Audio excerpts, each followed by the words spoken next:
right, let's talk about tech. We got some tech headlines making the news today, and I am joined by the awesome host of Business Week, which of course you can catch 10 a.m. West African time every Saturday by Rolake Akinkugbe-Filani. Rolake, good morning to you. Thank you so much for joining us. It's so great to be back on Global Business Report as a guest analyst. Exactly. It's good to have you. Look, Binance, you've heard the news, the settlements with the Justice Department over in the United States. Now they're saying that the CEO, Mr. Changpeng Zhao, is a flight risk, Rolake. They're saying that he should not be allowed to go back to the UAE. I think we have a quote from the lawyers at the Justice Department that said that if he is to go back, he's going to live a life of luxury. He won't have to pay much in fees. Yeah, so this is what they said.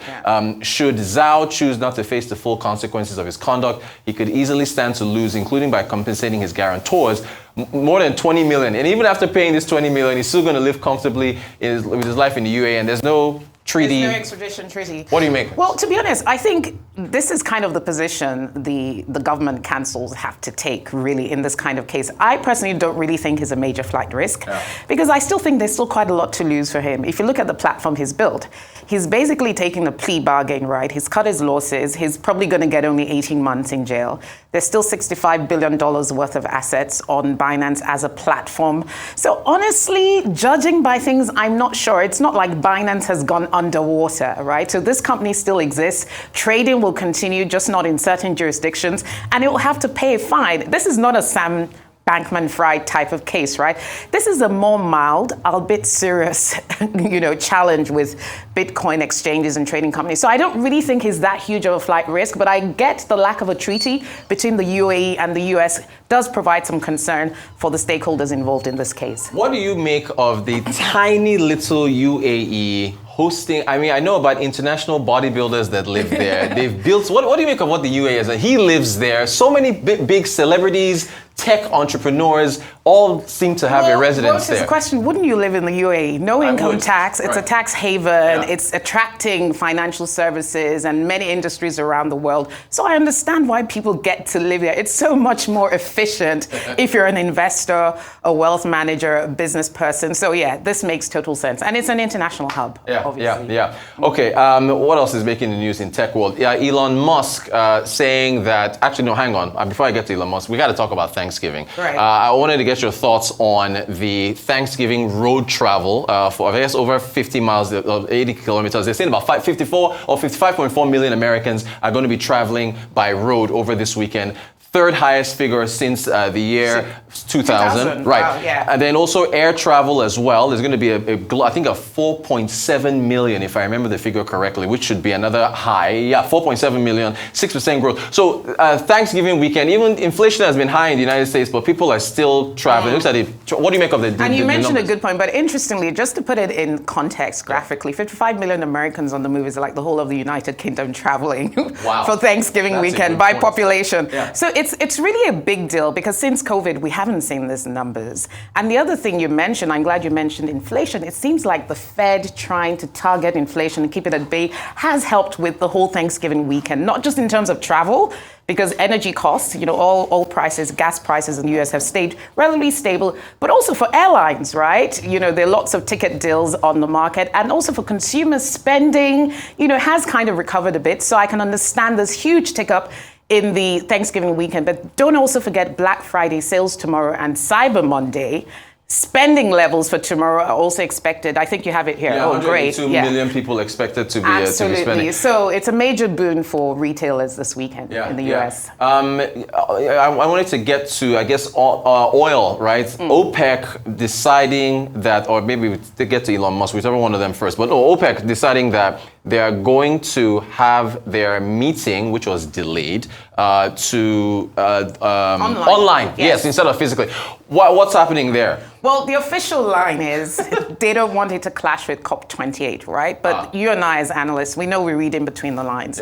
OPEC is facing a challenge with some of its key producers like Nigeria and Angola trying to get them to meet their quota. But hey, if you're a Niger and Angola, you're struggling with production, you need FX revenues, that's going to be a tough ask.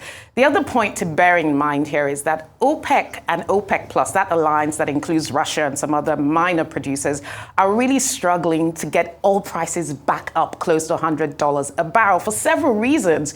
US oil inventories have been increasing, and this 1 million barrel a day production cut they started in April, which they wanted to extend. Now we're not likely to see as much compliance, a compliance drive from the other OPEC Plus members and non-OPEC members as we thought we would. So what turned out to be a strategy to try and get more people on side is actually now sending a signal to markets that they may not be able to get those production cuts extended. But we'll see, because there's a concern around maybe a slowdown in demand for some big markets like China and rising supplies in US oil inventories. The figures have been out from the Energy Information Administration. Those inventories are going up. So OPEC in this market, not perhaps as influential as we would have thought. See, a lot of people, introducing themselves to you always think Rolake is the real estate icon, but you're also energy. You've got the fire. Exactly. Financial services, real estate, infrastructure, energy. This just is why in there. This is why we have you on the show. Okay, so Elon Musk next. He's saying that he is going to, so this was it. In an upcoming release, X will overlay the title in upper portion of its image on the URL. He's basically saying that headlines are coming back to X because they took them out. There were some sarcastic responses to his tweet, but what do you make of this update from him? Look, anything that comes out of X these days is not really a surprise, particularly coming from the CEO. Since he came on board, there's been like 8 changes, some sort of reversals around their policies. This is just another one of those things, but clearly they also have their finger on the pulse of what their consumers and users think, clearly, because for anybody who's posting URLs on their Twitter posts, this is a bit annoying. But people had tried to circumvent it by creating those embedded URLs in the actual images. So essentially he's saying, well, I'm listening to you guys. I'm coming back with, but the question is, did you really need to roll this out in the first place? But the winners here will be Twitter users. It says the post-acquisition cycle of removing a feature, realizing that the site is objectively worse without it, and then bringing it back, pretending it is a new feature, continues. And that comment obviously could apply to the whole content moderation thing, which then became, we'll just build a community. Well, they laid off about 80% of Twitter staff. I'm not sure all of them are going to come back, but let's see what more policy U-turns we'll see from this platform in the coming months. But this is Elon Musk in action. It is Elon Musk in action. Some geopolitical news, though. Apparently, they don't want to call it a ceasefire, but they're saying they're halting fighting in Gaza, between Israel and Gaza, to allow for exchange of hostages. Do you think there'll be any market reaction to that? Honestly, the reality is when this conflict escalated between Israel and Hamas, markets were a lot more sensitive, but they're not as sensitive. We saw oil prices go up. We saw all sorts of things happening in global equity markets, even on the bond markets. But right now, there's so many other economic variables happening around the world that are influencing the key macro headlines. So it's a small reprieve in the crisis, but this is a long-term protracted crisis that will still mean we'll see capital flight to safer assets around the world. So whether you're talking about oil prices or equity markets, one way or the other, in the short term, not a huge impact. That's my reading of this. Until we see real signs that both sides are willing to really come around the table and have conversations, and not necessarily mediated by Qatar, by the way, because you could argue, what's the vested interest in Qatar stepping in to mediate here?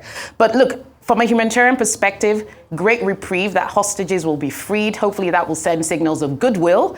That perhaps there might be prospects of some talks on the horizon in the near future. Fantastic stuff. Rolake Akinkugbe-Filani, host of Business Week every Saturday, 10 a.m. West African time, financial analyst, energy analyst, real estate analyst, global analyst, just analyst of everything. Thank you so much for joining us on the Global Business Report. We appreciate your time. Great to be on the show.